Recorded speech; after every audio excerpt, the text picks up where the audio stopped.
Jadi Yesus gelarnya Amin. Wa alla ilaha illallahul ahad. Tidak ada ilah selain dari Allah yang esa. Bagi kita hanya ada satu Allah, bahwa tidak ada sembahan kecuali satu-satunya sembahan. There is no God but God. Besar, ya. Tidak ada ilah kecuali al-ilah, Allah yang satu-satunya.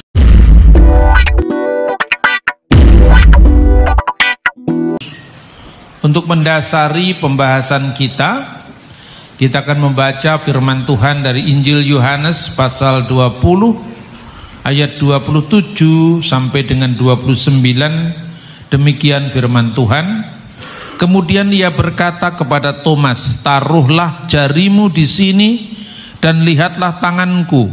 Ulurkanlah tanganmu dan cucukkan ke dalam lambungku. Dan jangan engkau tidak percaya lagi, melainkan percayalah.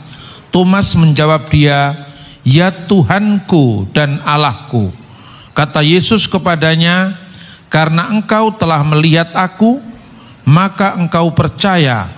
Berbahagialah mereka yang tidak melihat namun percaya. Amin.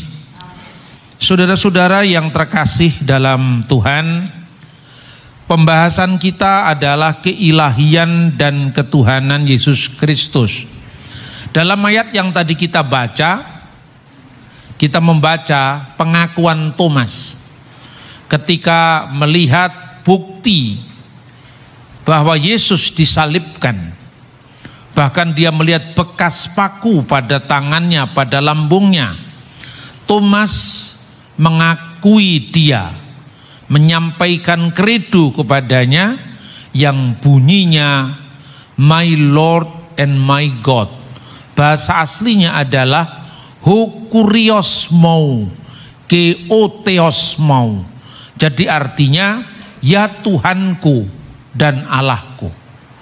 Di sini tegas Injil mencatat bahwa Thomas mengakui Yesus sebagai Tuhan, sebagai Allah. Lalu Yesus membenarkan itu. Berbahagialah orang yang percaya sekalipun dia tidak melihat. Saudara-saudara yang terkasih dalam Tuhan, apakah bedanya kata Tuhan dan kata Allah? Nanti kita akan membahas lebih lanjut. Namun sebelumnya sering kita mendapatkan pertanyaan, apakah ada di dalam Alkitab statement dari Yesus sendiri, akulah Allah, sembahlah aku. Itu yang sering dipertanyakan oleh para polemikus. Lalu biasanya saya jawab, adakah statement dalam Injil yang mengatakan bahwa Yesus bersabda, aku bukan Allah, jangan sembah aku? Karena kita tidak bisa mengukur agama orang dari sudut pandang kita. Ini pertanyaan yang dulu sering dipertanyakan oleh polemikus Muslim dari India, namanya Zakir Naik. Dan orang Kristen biasanya bingung.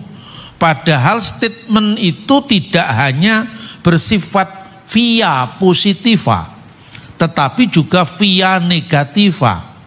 Dan jawabannya ini, Yesus mengakui apa yang diungkapkan oleh Thomas tentang dirinya, bahwa Thomas mengatakan my Lord and my God. Namun kalau mau dituntut, ya, pernyataan positif tentang Yesus, tentang diri Yesus dari ucapannya sendiri tentu ada. Pertama, orang Yahudi itu sangat menghormati kekudusan Tuhan. Maka setiap kali ada kata yang ditulis hanya dalam huruf mati, YHWH, itu tidak dibaca. Bacaan Jehovah itu sesungguhnya bacaan akademis yang dibuat oleh orang-orang Kristen di Eropa. Begitu juga Yahweh, itu bacaan yang juga direkonstruksi, karena kita tidak tahu bagaimana bacaan yang sebenarnya, saking hormatnya orang Yahudi terhadap nama Tuhan. Namun saudara-saudara, setiap kali karena hormatnya pada nama itu, setiap kali nama itu muncul dalam Alkitab, mereka membacanya Adonai atau Hashem, sang nama, nama di atas segala nama. Maka biasanya ketika ada firman Tuhan dari kitab Torah ya, di dalam Ulangan pasal 6 ayat 4, biasanya orang Yahudi membaca Shema Yisrael, Adonai Elohenu, Adonai Echad. Dia tidak berani membaca huruf-huruf itu kecuali dengan bacaan Adonai. Shema Yisrael, Adonai Elohenu, Adonai Echad. Namun ketika orang Yahudi mendengar kata-kata nama di atas segala nama, mereka langsung tahu bahwa itu nama Tuhan, pencipta langit dan bumi. Bagaimana dengan statement Yesus sendiri? Di dalam Injil Yohanes pasal 8 ayat 58, pada ayat sebelumnya yaitu ayat 56, itu Yesus mengatakan Abraham melihat hariku dan dia akan bersuka cita karena dia akan melihatnya. Namun orang Yahudi mereaksinya, umurmu belum sampai 50 tahun. Yang disebut belum sampai 50 tahun itu adalah kemanusiaan Yesus yang datang ke dunia. Namun Yesus sudah ada sebelum Abraham. Maka Yesus menjawabnya dengan kata Yesus kepada mereka, sesungguhnya aku berkata kepadamu, sebelum Abraham jadi, aku telah ada. Saudara-saudara, itu saya cantumkan di dalam bahasa aslinya. Pertama, original language of our Lord Jesus Christ, yaitu bahasa Aramaik yang di atas itu. Lalu yang di bawahnya itu bahasa Yunani, di mana di dalam bahasa Aramaik itu amin, amar analehon, amin. Jadi kata yang diterjemahkan sesungguhnya, kata yang diterjemahkan sesungguhnya itu amin. Dan kata itu selalu mengawali sabda Yesus. Bapak Ibu kalau membaca Alkitab, sesungguhnya aku berkata kepadamu, selalu mengawali sabda Yesus. Itu bahasa aslinya amin. Di sini amin dua kali diulang. Amin lego umin. Prin Abram kinistai ego eimi. Sesungguhnya aku berkata kepadamu, sebelum Abraham jadi, aku telah ada. Tentu di sini bukan keberadaan Yesus yang belum berumur 50 tahun ketika kemanusiaannya turun ke bumi. Tapi yang dimaksudkan aku ada sebelum Abraham, itu adalah aku sebagai firman Allah. Pada mulanya adalah firman, dan firman itu sama dengan Allah, dan firman itu adalah Allah. Segala sesuatu, langit, bumi, laut dan seisinya ini diciptakan, dijadikan oleh Dia. Maksudnya bukan oleh kemanusiaan Yesus, tetapi oleh Yesus sebagai firman. Berfirmanlah Allah, jadilah terang, maka terang itu jadi. Dan tanpa firman itu tidak ada sesuatu pun yang jadi dari segala yang telah dijadikan. Itulah makna Yesus adalah Allah. Nah, saudara-saudara yang terkasih dalam Tuhan, lalu kealahan ini diungkapkan baik secara eksplisit ketika Yesus mengakui apa yang dikredokan, apa yang diungkapkan oleh imannya Thomas, namun juga secara implisit ketika Yesus mengatakan, amin aku berkata kepadamu. Kalau saudara-saudara membaca Alkitab di dalam bahasa Arab ini, itu diterjemahkan dengan al-haqqo aqulu lakum. Al-haqqo aqulul lakum qabla ayyulada Ibrahim anna kainu al-majdu lillahi daiman.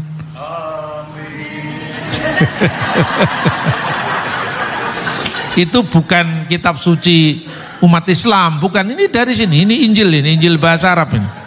Ya, Al-Kitabul Muqaddas. Ya, kitab suci ini diterbitkan oleh Darul Kitabil Muqaddas fi Syarqil Ausat di Libanon. Ya, sudah kembali ke firman Tuhan. Jadi yang dikatakan Yesus, aku ada sebelum Abraham jadi, itu aku sebagai firman Allah. Namun Yesus juga memberikan kode ketika dia bicara, amin selalu di depan. Kalau nabi-nabi, aminnya selalu di belakang. Kita doa, misalnya doa Bapa kami, ya, dan jauhkanlah kami dari yang jahat, li'anna lakal mulka wal quwata wal masda ilal abad, amin. Itu tadi bahasa Arab juga. Karena engkau yang punya kerajaan dan kuasa dan kemuliaan sampai selama-lamanya, amin. Daud juga berkata begitu, nabi-nabi berkata begitu, karena nabi-nabi bukan pemilik kepastian itu, tetapi Yesus adalah penjawab doa. Dia firman Allah, dia bukan sekedar penerima firman, tetapi dia adalah firman Allah sendiri yang menjadi manusia. Amin. Lalu kata amin ini sesungguhnya gelar Tuhan sendiri. Wahyu pasal 3 ayat 14. Tuliskanlah kepada malaikat jemaat di Laodikia, inilah firman dari amin, saksi yang setia dan benar, sumber dari ciptaan Allah. Karena firman Allah itu sumber dari ciptaan Allah. Ciptaan Allah semuanya terjadi karena firman-Nya.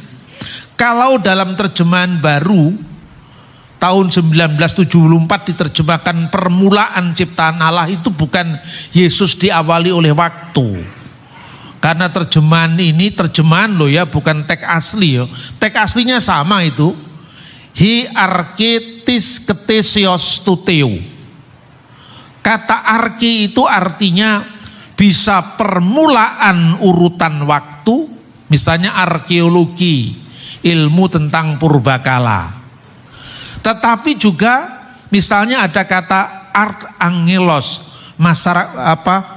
malaikat penghulu. Bukan berarti malaikat itu malaikat permulaan, tidak, tapi penghulu malaikat. Pemimpin gereja ortodok di timur itu namanya patriark. Pater itu artinya bapak. Arki adalah bapa yang mula-mula dihormati. Jadi permulaan ciptaan ini bukan berarti Yesus diciptakan. Permulaan ini artinya permulaan urutan kehormatan. Makanya untuk menghindari saling silang penafsiran yang nantinya dimanfaatkan oleh kaum saksi Yehova, Lembaga Alkitab dalam terjemahan baru edisi 2, bukan Alkitab diubah-ubah, ini terjemahannya. Terjemahan itu kan bisa berubah. Kitab apapun di muka bumi juga terjemahannya bisa berubah. Maka dalam edisi baru sumber dari ciptaan Allah. Karena apa? Firman itu kan sumber segala sesuatu. Segala sesuatu ada karena apa? Karena firman Allah, maka diterjemahkan sumber dari segala ciptaan Allah. Nah, kata amin itu sesungguhnya gelarnya Allah sendiri. Di mana kita bisa membaca di selanjutnya kitab Nabi Yesaya, ya. Kitab Nabi Yesaya pasal 65. Sehingga orang yang hendak mendapatkan berkat di negeri akan memohon berkat demi Allah yang setia. Bahasa aslinya apa? Belohe amin, be Elohe amin. Demi nama Allah Sang Amin yang setia. Dan orang yang hendak bersumpah di negeri akan bersumpah Belohe amin, demi Allah yang setia. Sebab kesesakan-kesesakan yang dahulu sudah terlupa dan sudah tersembunyi dari mataku. Amin. Jadi Yesus gelarnya amin. dalam kitab Wahyu pasal 3 ayat 14. Allah Tuhan pencipta langit dan bumi yang kita sebut Avenu Sebasemayim, Bapa kita yang ada di surga, juga gelarnya Amin. Berarti Yesus itu adalah sehakikat dengan Bapanya, sehakikat dengan Allah, karena sebagai firman Allah, firman itu adalah Allah.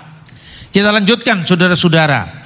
Firman Tuhan dengan sangat jelas ya menjelaskan kepada kita tentang hakikat ketuhanan dan keilahian Kristus. Sekarang yang kedua, apa makna ketuhanannya? Next. Saudara-saudara, seringkali di dalam percakapan kita bertanya, kenapa ada ungkapan tidak ada ilah selain Allah? Itu bukan hal yang asing bagi orang Kristen. Jangan salah ya. Kita kalau membaca di dalam Alkitab, misalnya ketika nabi-nabi Baal berperang secara rohani dengan Elia, apa yang terjadi di situ? Elia korbannya diterima dengan dibakar api ya. Tetapi nabi-nabi Baal mereka sambil berteriak-teriak tapi doanya tidak dijawab. Lalu mereka semua menyaksikan bahwa bunyinya Adonai Huha Elohim. Tuhan adalah Allah. Tuhan adalah Allah. Di sini YHWH, Yod-He-Vav-He itu adalah gelarnya dari Allah. Karena artinya apa?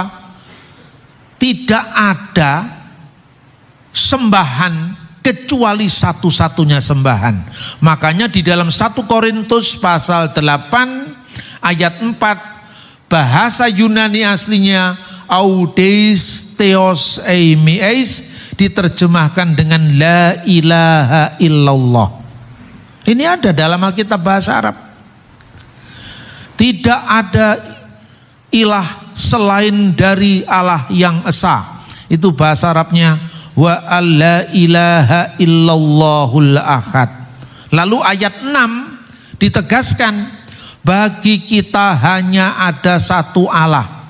Ayat 5, meskipun di dunia ini ada banyak yang disebut Elohim, ilah-ilah, namun bagi kita hanya ada satu Allah. Walana ilahun wahid wa huwal abul ladzi minhu kullu syai'in wa ilaihi narji'u. Ini Alkitab bahasa Arab, saya tidak ngomong agama lain ya. Meskipun ini mirip dengan inna lillahi wa inna ilaihi raji'un. Sesungguhnya asalnya semuanya dari Allah dan akan kembali pula kepada Allah. Dalam teks 1 Korintus pasal 8 ayat 4 juga dituliskan bahwa Bapa itu sumber segala sesuatu dan semuanya ini akan kembali kepadanya. Maka dikatakan wa ilaihi narji'un. Itu menegaskan apa? The Godhead of God. Jadi divine, keilahian, bahwa tidak ada sembahan kecuali satu-satunya sembahan. There is no God but God, besar ya. Tidak ada ilah kecuali al-ilah, Allah yang satu-satunya. Baru yang kedua, the lordship, yaitu ketuhanan. Itu dikatakan wa rabbun wahid wa huwa Yesus al-Masih alladzi bihi kullu syai'in wa bihi nahya. Dan bagi kita hanya ada satu Tuhan, yaitu Yesus Kristus yang olehnya segala sesuatu diciptakan dan yang karena Dia kita hidup. Satu Tuhan, one God, God the Father, one Lord, our Lord Jesus Christ. Ya, satu-satunya Allah, hanya Dia. Tidak ada ilah selain Allah. Allah yang satu itu dalam dirinya sendiri ada firman-Nya yang kekal, ada rohnya yang kekal. Seperti dalam diri manusia ada pikiran manusia yang bersama dengan dirinya, dan ada roh manusia yang ada dalam dirinya, namun kita jumlahnya satu. Meskipun tidak sepenuhnya sama, mirip dengan satu matahari, ada wujudnya yaitu benda penerang di angkasa. Kita bisa melihat matahari karena matahari bersinar. Lihat sinarnya. Kita bisa merasakan matahari dari panasnya. Matahari, sinarnya dan panasnya adalah satu. Itulah sebabnya maknanya ya, bahwa firman Allah itu ada dalam diri Allah. Itu misalnya disebutkan di dalam Yohanes pasal 8 ayat 42. Kalau Allah Bapamu, kamu mengasihi aku, sebab aku datang dan keluar dari Allah. Yang keluar dari Allah ini tentu bukan kemanusiaan Yesus, karena Yesus itu punya dua natur. Sepenuhnya Allah sebagai firman Allah, dan sepenuhnya manusia sebagai putranya Bunda Maria. Nanti kita bahas pada sesi kedua. Makna ketuhanannya itu aku keluar dari Allah, karena firman Allah itu keluar dari Allah. Pikiran saya keluar dari mana? Dari diri saya. Tapi pikiran saya dan saya adalah satu. Maka kalau ada orang saksi Yehova, hanya Bapa yang layak menerima penyembahan, bukan anak. Anak itu artinya bukan beranak secara fisik. Kemudian kalau Tuhan punya anak, mana bidannya? Kok primitif sekali? Gak adalah iman Kristen yang percaya bahwa Tuhan beranak secara fisik. Tidak ada ajaran seperti itu. Jadi anak Allah itu artinya firman Allah. Firman yang kekal, yang menciptakan langit bumi seisinya itu. Kemudian kita kenal ketika firman itu datang ke dunia.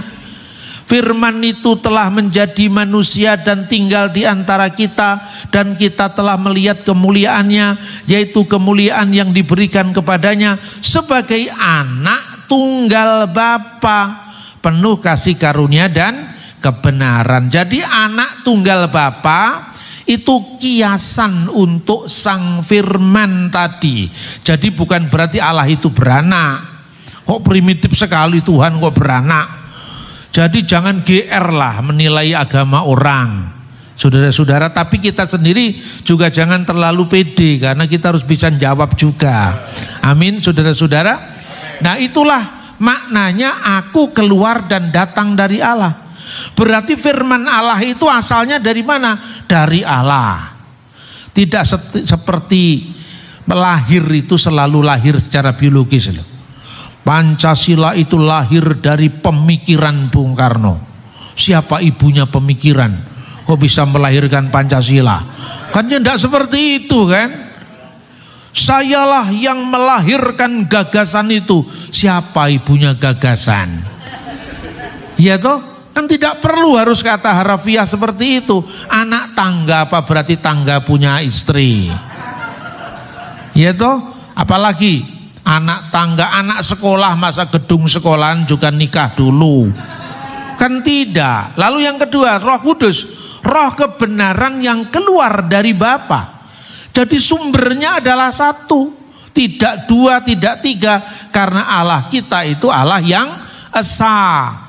Firman Allah yang dikiaskan dengan Allah itu lahir dari Bapa.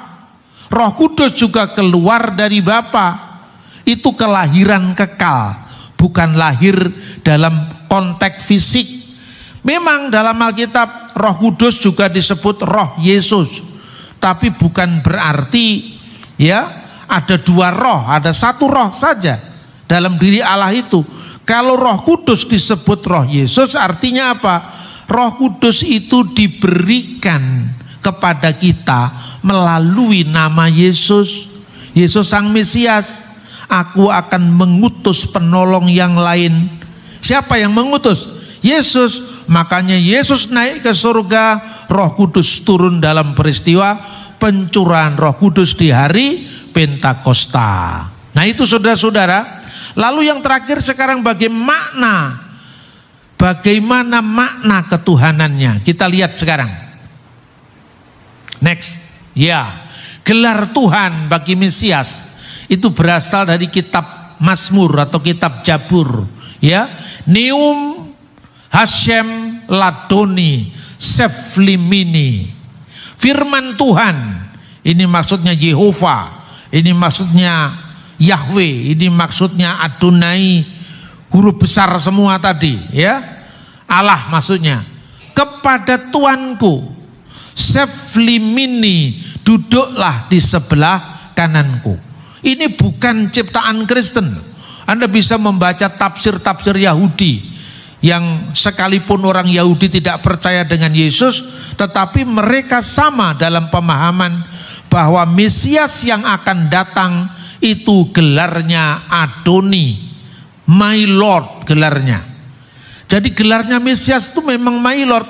Makanya ketika malaikat menemui para gembala di kisah Natal itu dikatakan, hari ini telah lahir bagimu juru selamat Kristus Tuhan di kota Daud.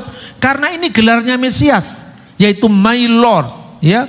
Duduklah di sebelah kananku, berbicara tentang Raja Mesias yang tahtanya dipersiapkan baginya dalam kasih karunia dan duduk di atas takhta itu. Ini tafsiran Yahudi. Sekalipun harus saya katakan orang Yahudi belum percaya atau tidak percaya akan Yesus Kristus, namun harapannya tentang Mesias itu tidak berbeda dengan harapan kita sebagai seorang Kristen. Karena itu dalam Yudaisme ada mereka yang mengatakan diri sebagai hanya kitab Taurat. Misalnya ketika kita bicara tentang orang-orang Saduki, orang-orang Parisi, mereka mengatakan penafsir Taurat. Orang-orang Eseni, yaitu yang meninggalkan peninggalan bagi kita, naskah-naskah Laut Mati, The Dead Sea Scroll, yang usianya lebih dari 2000 tahun. Dan ini merupakan pukulan telak kepada kaum yang suka menuduh kitabnya orang Kristen sudah dipalsukan. Bagaimana mungkin kitab suci Kristen dipalsukan? Karena Yahudi yang tidak percaya Yesus pun kitabnya sama dengan kitab kita. Jadi kalau orang Yahudi mau supaya cocok dengan tafsirannya, Alkitab diubah sesuai dengan pendapatnya dia. Misalnya hamba Tuhan dalam Yesaya pasal 53, dia bisa ganti aja dengan hamba-hambaku. Karena bagi orang Yahudi, nubuat itu bukan untuk Yesus, tapi untuk seluruh bangsa Israel. Makanya kata hambaku itu kan tunggal, diganti hamba-hambaku supaya cocok dengan Israel people, tapi itu tidak dilakukan. Orang Yahudi menolak Yesus itu sebagai Immanuel, tapi nubuat Immanuel tetap ada di dalam kitab Nabi Yesaya, termasuk di naskah Laut Mati. Dan orang-orang Eseni, kelompok Yahudi yang memisahkan dari Yerusalem tahun 152 sebelum Masehi ini, menyebut diri sebagai Ose HaTorah, yaitu apa artinya pelaku Taurat. Dan plus satu lagi Kristen yang menyebut dirinya bahwa Yesus itu penggenap Taurat. Baik mereka yang percaya Alkitab Perjanjian Lama sudah digenapi, maupun mereka yang masih menunggu penggenapan. Satunya umat Allah dalam penantian, satunya umat Allah di dalam penggenapan, tapi kitab sucinya sama. Itulah sebabnya Rabi Mose ben Maimun boleh mengajarkan Taurat kepada orang Kristen, karena Kristen itu satu saudara dalam Taurat, tapi melarang mengajarkan Taurat kepada umat Islam. Saya ngomong begini juga tidak apa-apa kan, karena memang itu ada catatannya. Jangan mengajarkan Taurat kepada orang Ismaelim. Ismaelim itu sebutan untuk orang Muslim, karena kalau cocok mereka ambil Taurat itu untuk membenarkan pandangannya, kalau tidak cocok mereka tuduh palsu, karena kitab Taurat dianggapnya tidak diilhamkan dari surga. Nah itu konteksnya saudara-saudara. Karena itu ini bukti keaslian kitab suci. Masih ada banyak orang yang bertanya begini, kalau begitu apa makna ketuhanan itu? Pertama, Yesus sendiri mengatakan di dalam Matius pasal 28 ayat 18, Yesus mendekati mereka dan berkata, kepadaku telah diberikan segala kuasa baik di surga maupun di bumi. Jadi artinya Tuhan itu adalah kepenguasaan, otoritas, ya, pengendali segala sesuatu. Itu artinya Tuhan atau Adonai atau Dominus bahasa Latin atau Lord bahasa Inggris. Lalu kedua, bukti dari arkeologi. Naskah-naskah Alkitab yang tadi saya sebutkan, sekalipun orang Eseni itu munculnya kan zaman sebelum Yesus. Itu di dalam salah satu naskah di Laut Mati ditemukan saudara-saudara tentang Mesias yang akan datang. Itu fragmennya berjudul Mesias Langit dan Bumi. Apa yang dikatakan dalam salah satu fragmen naskah itu bunyinya Semayim ve'aret yisma'u lemasihu. Jadi langit dan bumi, surga dan bumi mendengar suara Mesiasnya. Ini penemuan arkeologi. Dan ini cocok dengan apa yang dikatakan dalam sabda Yesus, segala kuasa baik di surga dan di bumi telah diberikan kepadaku. Itulah sebabnya di dalam Kisah Rasul pasal 2:36, Allah telah menjadikan Yesus yang kamu salibkan sebagai Tuhan dan Kristus. Lalu ada orang lagi bertanya, Pak, masa Tuhan kok mati? Tuhan gak pernah mati, saya bilang. Karena Tuhan itu jabatan. Dalam Alkitab ya, kalau Alkitab bahasa Inggris kan disebut Yesus itu Lord. Dalam kemanusiaannya Yesus disebut Lord. Tapi sebagai firman, Yesus itu adalah God. In the beginning was the Word, and the Word was with God, and the Word was God. Firman itu sendiri adalah Allah. Tapi ketika firman itu datang ke dunia, dia digelari Tuhan. Telah menjadikan Yesus yang kamu salibkan itu sebagai Tuhan dan Kristus. Jadi Tuhan itu tidak sama dengan seperti istilahnya God dalam bahasa Inggris. Tuhan itu adalah Tuan atas segala Tuan. Itu artinya Tuhan. Maka kalau Anda membaca di dalam bahasa Inggris Lord Jesus, kemudian Yesus itu wafat, tidak ada ganjalan. Karena Lord itu bisa merujuk kepada yang fisik dan yang non fisik. Yang fisik sebagai gelar, ya kan?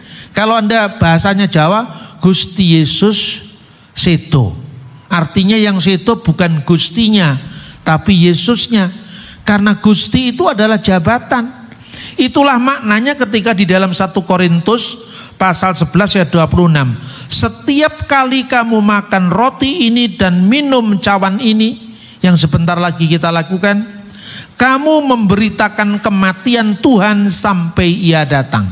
Kematian Tuhan artinya kematian Gusti, kematian Lord. Karena sesungguhnya ini gelar. Maka kalau dikatakan dialah orang yang pertama membawa berita duka tentang wafatnya Presiden Soekarno. Dialah orang yang pertama kali membawa berita bahwa presiden sudah dipanggil Tuhan. Presiden sudah dipanggil Tuhan. Yang mati presidennya Pak Soekarnonya? Soekarnonya. Karena presiden itu gelar. Ya saudara-saudara. Dan di dalam bahasa Arab, baik itu Islam maupun Kristen, kata Rob itu bisa berarti untuk yang ilahi, bisa berarti untuk yang tidak ilahi. Misalnya dalam surat Yusuf ayat 50, ya, kata irji'i illa rabbika, kembalilah kepada Lordmu, kepada Robmu, itu diartikan manusia, ya. Lalu dalam pembahasan misalnya tuan rumah itu adalah Robbuddar. Rob itu bisa untuk dua-duanya. Bahasa Indonesia, Tuhan, dulunya Patih Majapahit pun namanya masih Tuhan. Tuhan Kanaka. Apa berarti patihnya Majapahit zaman Wikramawardhana itu Lord God, kan tidak. Tuhan Kanaka, Tuan Kanaka.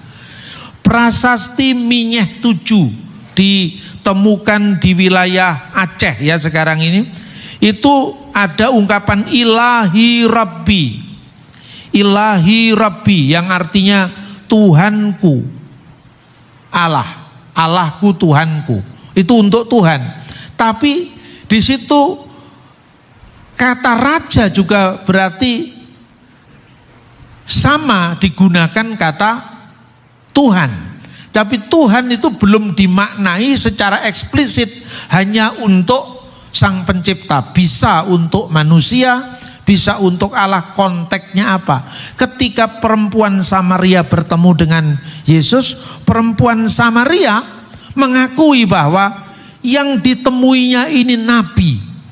Karena orang Samaria itu mengharapkan Mesias yang akan datang itu nabi. Dan dia mengatakan, sekarang nyata bagiku, Tuanlah nabi itu.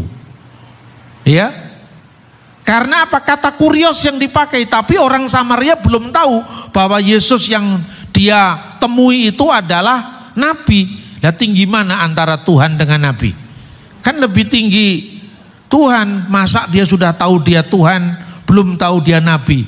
Makanya dalam Alkitab terjemahan terbaru itu diterjemahkan Tuanlah nabi.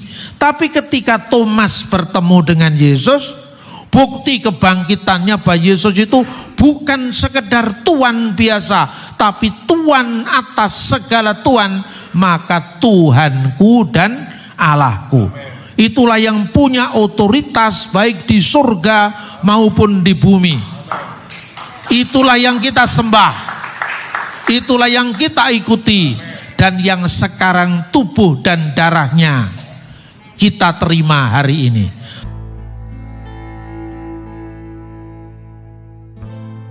Terima kasih saudaraku sudah mendengarkan pengajaran hambanya Bapak Dr. Bambang Norsena. Jika ada pertanyaan atau pernyataan silahkan isi di kolom komentar ya.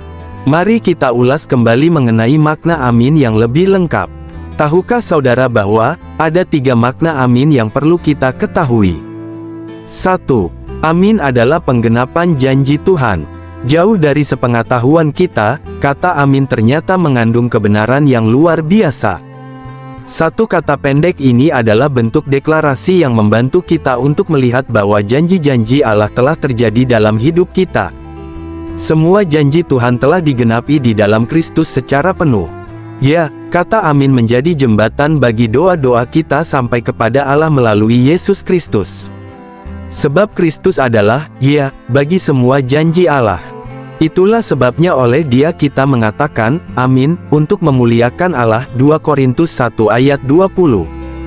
2. Amin sebagai bukti iman. Kata amin berarti, yakin dan benar-benar. Jadi ketika kita mengatakan amin, kita menyatakan iman percaya kita dalam kasih Bapa Surgawi untuk mewujudkan doa dan permohonan kita. Melalui satu kata ini kita akan berkata, Bapa, jadikanlah hal ini dalam hidupku. Dalam kata yang sederhana ini, kita mendeklarasikan iman kepadanya untuk menyambut janji dan berkat-berkat-Nya tercurah atas hidup kita. Selain itu, kata amin juga bisa menjadi bentuk deklarasi terhadap ketergantungan kita kepada Tuhan karena kita pada dasarnya tidak layak mendapatkan kasih karunia-Nya. Ketika kita mengatakan amin, itu artinya membiarkan berkat Tuhan menjadi dasar penggenapan pekerjaan Yesus. 3. Amin sebagai bentuk deklarasi untuk kemuliaan Tuhan. Mengucapkan kata amin ternyata menjadi sebuah kesempatan untuk melatih dan mengungkapkan iman kita. Kita mendapat kesempatan untuk mengatakan kepada Bapa Surgawi seperti kalimat berikut, sesungguhnya, karena Yesus, biarkan berkat yang saya minta ini, biarkan janji firman yang saya dengar ini, terjadi di dalamku untuk kemuliaan-Mu. Ketika kita mendapatkan pewahyuan, setiap kata amin yang kita ucapkan akan sampai kepada Bapa sebagai bentuk pujian, membawa pujian yang tulus akan karya penebusan Yesus di kayu salib. Banyak ahli menyebutkan bahwa terdapat sekitar 7.000 janji Allah yang ditulsikan dalam Alkitab dan semua itu bisa kita miliki setiap harinya dengan satu kata luar biasa ini. Yesus telah memberikan kita seluruh berkat-Nya melalui nyawanya. Dia berkata, "Ya, mengenai setiap berkat, itu adalah hak istimewa kita untuk mengatakan amin untuk mendapatkannya." Untuk selanjutnya kita akan membahas tentang Yesus. Dari kitab Kejadian sampai kitab Wahyu. Alkitab, dari depan ke belakang, menjawab pertanyaan, siapakah Yesus ini? Siapakah Yesus Kristus dalam Perjanjian Lama? Dalam kitab Kejadian, Dia adalah Allah Pencipta. Dalam kitab Keluaran, Dia adalah penebus. Dalam kitab Imamat, Dia adalah Allah yang menguduskan. Dalam kitab Bilangan, Dia adalah pembimbing. Dalam kitab Ulangan, Dia adalah guru. Dalam kitab Yosua, Dia adalah penakluk perkasa. Dalam kitab Hakim-Hakim, Dia memberikan kemenangan atas musuh. Dalam kitab Rut, Dia adalah kerabat, kekasih, dan penebus kita. Dalam kitab 1 Samuel, Dia adalah akar Isai. Dalam kitab 2 Samuel, Dia adalah anak Daud. Dalam kitab 1 dan 2 Raja-Raja, Dia adalah Raja segala raja dan Tuhan segala Tuhan. Dalam kitab 1 dan 2 Tawari, Dia adalah perantara dan imam besar. Dalam kitab Ezra, Dia adalah bait Allah kita, rumah ibadah kita. Dalam kitab Nehemia, Dia adalah dinding yang kuat, yang melindungi dari musuh. Dalam kitab Ester, Dia berdiri di celah untuk melepaskan kita dari musuh-musuh. Dalam kitab Ayub, Dia adalah arbiter yang tidak hanya memahami perjuangan kita, namun memiliki kekuatan untuk melakukan sesuatu terhadap pergumulan kita. Dalam kitab Mazmur, Dia adalah lagu dan alasan kita untuk bernyanyi. Dalam kitab Amsal, Dia adalah sumber kebijaksanaan, membantu kita memahami hidup ini. Dalam kitab Pengkhotbah, Dia adalah tujuan kita, dan menghindarkan kita dari kesia-siaan. Dalam kitab Kidung Agung, Dia adalah kekasih kita, mawar Syaron yang kita cintai. Dalam kitab Yesaya, Dia adalah penasehat ajaib, Allah perkasa, pangeran damai dan Bapa yang kekal. Dia digambarkan juga sebagai hamba yang menderita. Dia adalah semua yang kita butuhkan. Dalam kitab Yeremia, Dia adalah obat yang menyembuhkan untuk penyakit dosa kita. Dalam kota Pratapan, Dia adalah setia tempat kita bergantung penuh. Dalam kitab Yehezkiel, Dia adalah inti roda hidup kita. Dia menjamin bahwa tulang-tulang kering yang mati akan hidup lagi. Dalam kitab Daniel, Dia adalah Allah yang abadi, yang tidak terbatas oleh waktu. Dalam kitab Hosea, Dia adalah kekasih setia, selalu memanggil kita untuk kembali, bahkan ketika kita telah meninggalkannya. Dalam kitab Yul, Dia adalah tempat perlindungan kita, menjaga kita tetap aman dalam masa-masa sulit. Dalam kitab Amos, Dia tempat kita bergantung, selalu ada di sisi kita. Dalam kitab Obadya, Dia adalah Tuhan kerajaan. Dalam Yunus, Dia adalah keselamatan Anda, membawa Anda kembali dalam kehendak-Nya. Dalam kitab Mika, Dia adalah hakim bangsa. Dalam kitab Nahum, Dia adalah Allah yang cemburu. Dalam kitab Habakuk, Dia adalah yang kudus. Dalam kitab Zefanya, Dia adalah saksi. Dalam kitab Hagai, Dia menumbangkan musuh. Dalam kitab Zaharia, Dia adalah Tuhan semesta alam. Dalam kitab Maleaki, Dia adalah utusan dari perjanjian. Untuk selanjutnya, siapakah Yesus Kristus dalam perjanjian baru? Dalam kitab Matius, Dia adalah raja orang Yahudi. Dalam kitab Markus, Dia adalah hamba. Dalam kitab Lukas, Dia adalah anak manusia. Ia merasakan apa yang Anda rasakan. Dalam kitab Yohanes, Dia adalah Allah, anak Allah, firman Allah yang menjadi manusia, jalan keselamatan dan pencipta. Dalam kitab Kisah Para Rasul, Dia adalah juru selamat dunia. Dalam surat Roma, Dia adalah kebenaran Allah. Dalam surat 1 Korintus, Dia adalah batu petunjuk yang diikuti Israel. Dalam surat 2 Korintus, Dia memberikan kemenangan. Dalam surat Galatia, Dia adalah kebebasan kita, Dia membebaskan kita. Dalam surat Efesus, Dia adalah kepala gereja. Dalam surat Filipi, Dia adalah sukacita kita. Dalam surat Kolose, Dia adalah kelengkapan kita. Dalam surat 1 Tesalonika, Dia adalah harapan kita. Dalam surat 2 Tesalonika, Dia adalah kemuliaan kita. Dalam surat 1 Timotius, Dia adalah iman kita. Dalam surat 2 Timotius, Dia adalah stabilitas kita. Dalam surat Titus, Dia adalah alasan kita untuk melayani. Dalam surat Filemon, Dia adalah penderma bagi kita. Dalam surat Ibrani, Dia adalah kesempurnaan kita. Dalam surat Yakobus, Dia adalah kekuatan di balik iman kita. Dalam surat 1 Petrus, Dia adalah teladan kita. Dalam surat 2 Petrus, Dia adalah kemurnian kita. Dalam surat 1 Yohanes, Dia adalah hidup kita. Dalam surat 2 Yohanes, Dia adalah pola hidup kita. Dalam surat 3 Yohanes, Dia adalah motivasi kita. Dalam surat Yudas, Dia adalah dasar iman kita. Dalam surat Wahyu, Dia adalah Raja kita yang akan datang. Dia Alfa dan Omega. Oleh sebab itu saudara-saudara, janganlah menyimpan keraguan-raguan pada Yesus Kristus. Ia adalah segala-galanya. Terima Dia sebagai Tuhan dan Juru Selamat. Maka kamu akan diselamatkan. Amin.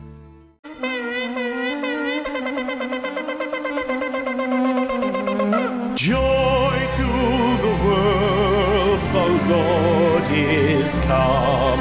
Let earth receive